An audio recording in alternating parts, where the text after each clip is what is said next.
Welcome back to another installment on word problems. Let's get started. The question states a music owner purchased X compact discs for $6.50 each. He sold all but 19 of them for $12 each. If he made a profit of $564 from the compact disc, what's the value of X? So let's understand something. How do we determine profit? You have a selling price and you have a production price or purchase price. In this case, it's a purchase price because the owner did not produce the compact discs. Instead, he or she purchased it from somewhere else. And if you calculate the difference, that corresponds to profit. The question already has given you the profit, which is $564. So we just have to figure out an algebraic expression for selling price and purchase price. So let's do the purchase price first. One compact disc cost $6.50 each, right? So X compact discs that he or she purchased would have cost 6.50 times X, right? Similarly, the selling price is one compact disc was sold for $12, but he didn't sell all of the compact disc, that is X, that he purchased. He sold X minus 19. So he had left 19 that he didn't sell. So that would have cost him 12 times X minus 19. So we know the selling price expression. We know the purchase price expression. Let's plug that in here. Minus 6.5X, right? And then that's equal to $564. So solve for X, we'll get 144 compact discs. Carl drove from his home to beach at a speed of 50 miles per hour. So from home to beach, okay, the rate was 50 miles per hour. From beach to home, it's 30 miles per hour. And the total duration, that is home to beach, beach to home, is 2 hours. You're asked to determine the time it has taken for Carl to drive from home to beach, right? So let's write a few things here. Let's say time corresponds to X, distance corresponds to Y, slope, which is the speed or rate at which he's going, is your M, and the intercept is C. If you put it all together, you have the slope intercept form, which is y equals mx plus c, right? Now, x is time. That means if you assume the time it's taken from home to beach is t, then the time it should take from beach to home is 2 minus t, right? Now, how do we get that? Let's say time 1 corresponds to home to beach, and T2 corresponds to beach to home. Then T1 plus T2 is 2, right? That's the total time. T2 is 2 minus T1, right? If you say, because to make the problem simple, time is time. So if you say T1 equals T, then T2 equals 2 minus T, and that's how I got these two expressions here, right? Now let's write expression separately for home to beach, where y equals 50 times t plus c, and beach to home, y equals 30 times 2 minus t plus c. Because the distance is the same, when we can make the approximation, 50 plus c equals 30 times 2 minus t plus c. C is canceling out. So that will leave you with just, if you calculate for t, it's 0.75 hours, right? That's in hours, but the question is asking you the time in minutes. So 1 hour times 60 minutes, it's about 45 minutes drive time it's taken to go from home to beach. All right, the first problem here is kind of piggyback on the problem we just finished. The only good thing about this problem is it's already given you the expression, so you don't have to spend creating one. We just have to make some slight adjustments to the existing expressions to solve the problem. So here's how you do it. Jason and Mary are running a sprint of 200 meters long, okay? And their individual expressions are negative 8t plus 200. And Mary's expression for the same race is negative 7.5t plus 200. Now, here's a pop quiz. Who do you think is running fast? If you've read the whole question, then you can answer it. But for those of you that are wondering, let's say the second part of the question is kind of hidden from you for time being, then how do you determine who's running fast? Jason's running fast because, for one, the question states, how many meters will Mary have left to finish the race when Jason is on the finish line? What that implies is Jason has already completed the race, whereas Mary still has a few more meters to cover, right? Jason's slope is negative 8, whereas Mary's slope is negative 7.5. What this means is Jason is losing distance faster than Mary, okay? At the same, if you assume, what that means is he's covering distance faster to the opposite end. That's what it means, okay? So how do we solve the problem? Now, the problem is only solvable because they provide a affirmative statement that Jason is already at the finish line. That means if y equals negative 8t plus 200, Jason's already covered all 200 meters, so y equals 0.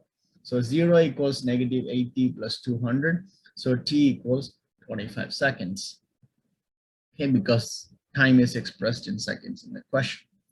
So how do we determine the distance for Mary? So y equals negative 7.5 t plus 200. Substitute t equals 25 into this expression, and you determine is 12.5 meters. That means Mary still has 12.5 meters to cover to complete her race, right? At a bagel shop, the first 6 bagels were sold for 55 cents each. So let's first convert the 55 cents into dollar, which is $0.55, right? So the first 6 bagels, the person purchased 12 bagels. That means 12 minus 6 is 6. The first 6 bagels has a flat fee of 55 cents for each bagel. That means 6 times 55 is $3.3, right? So that's standard. If you bought 7 or 8 or 9 or 10 or 11 or even 6, the first 6 bagel is 3.3. That means you're left with still 6 bagels.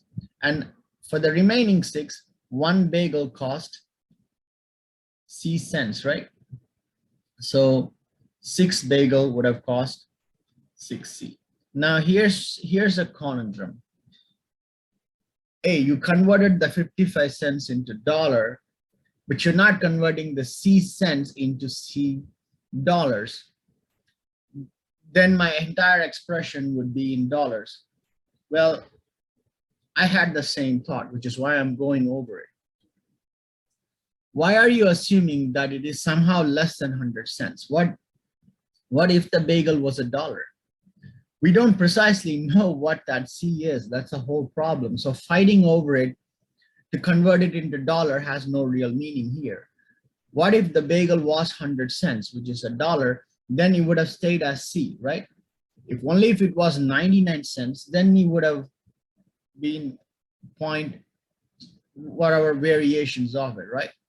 So for time being, let's assume it's $1 just to make life simple. So it'll be 6C, and that's equal to $5.70, right? If you solve for C, you get $0.4. Now we know for sure, hey, it's not $1, it's $0.4. Now we can convert it to cents, which would be 40 cents. Okay. All right. Many bought 6 candies at a price of 70 cents each. So 70 cents corresponds to $0.7. This is very similar to one of the problems we did earlier. He sold all but K candies at a price of $1.25 and made a profit of P dollars. What's profit? Again, selling price minus purchase price, right? And let's calculate the purchase price first. Manny bought C candies at a price of 70 cents each. So one candy would have cost $0.75. So C candies would have cost him 0.7 C. So the purchase price is 0.7 C. Apparently, there are 2.7 Ks. They are incorrect. So choice B and D are incorrect. There's only, in fact, there's only 1.7 C right away. So we can say this is the correct answer. But let's actually solve the problem. That should be the goal, not just eliminating something, but to understand what is happening. So the selling prices, he sold all but K candies. So he didn't sell all C candies, he sold C minus candies, right? So one candy, so the selling prices, one candy was sold at $1.25 price. So C minus K would have cost him 1.25 times C minus K. So that is the answer here. And we were able to get that as well. Not only we were able to eliminate based on the process of elimination, but we were also able to achieve it through the right channels. So that's how you get to this problem. All right, this is a rather lengthier problem, but not a difficult problem. And there are some tricky statements here. David used 1/10 of his monthly salaries for groceries and 3/18 of the remaining money for his car payment. He also paid twice as much money for rent as for his car payment. So how shall we do it? Let X be his monthly salary, which we don't know. That's what we are asked to determine. Okay. 1/10 of his monthly salary, that would mean X time 1/10 is used for groceries. I'm just going to call it G. Okay. 3/18 of the remaining salary. Okay. What is 3/18 of remaining salary? If you assume 1/10 is for grocery, that means 1/10 is already used from a value of 1. That means 1 minus 1/10 is used. That means you're left with 9/10. This is his remaining salary at the point before he has paid other bills. That means 3/18 of his remaining money is paid for for car payment. That means 3/18 of 9/10 times X, okay, is what is used to make his car payment, okay? And then twice what he paid for car payment is what he's paid for his rent. So 2 times X times 3/18 times 9/10 is for rent. When he paid all the bills, he's left with $1,620. So, well, just like profit and selling price and purchase price, if X is his monthly salary, so X times 10 plus X times 3/8 times 9/10 plus 2 times X times 3/18 times 9/10 plus $1,620. This is equal to his monthly salary, right?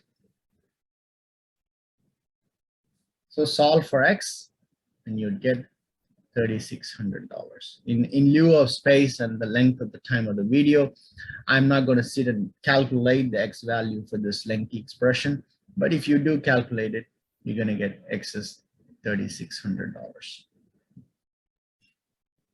Okay. In a school election, 680 students voted for one of 2 candidates for president. If the winner received 120 more votes than the loser, how many votes did the winner receive? Let's say the X is winner, okay, and Y is loser. So X and Y have received a total of 680 votes, right? How do I know 680 votes? 600 students.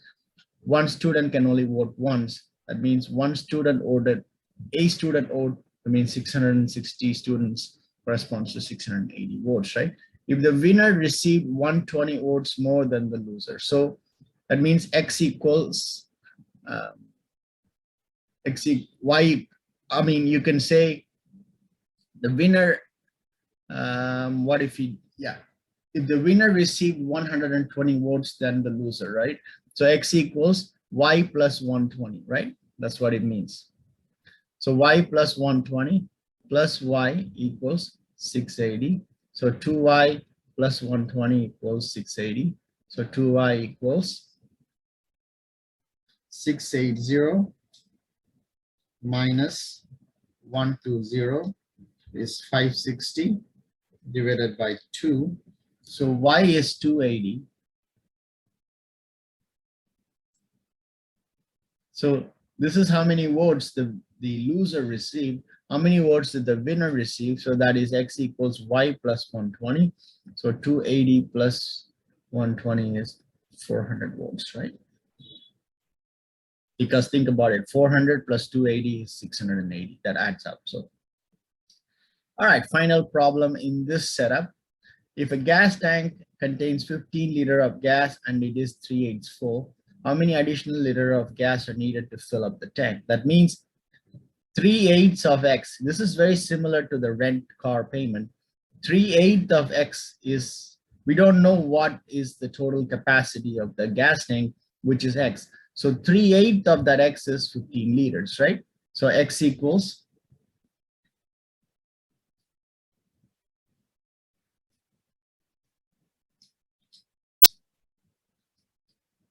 40 liters, right? If 1 is the total capacity, so 1 minus 3/8 is 5/8, right? That's what is left. So 5/8 X would be what? That's the total capacity, right? That's what is how many additional liter, that I'm not saying total capacity. That's how much you have to add to get to a value of 1, which is the total capacity. So implies 5/8 times 40, which is 25 more liters had to be added. If the question had asked you, what is the total capacity of the gas tank, which is not what you're asked to do, but let's go one step further. So the total capacity is 65 liters. And that's how you solve this problem. This is the answer. This is extra answer.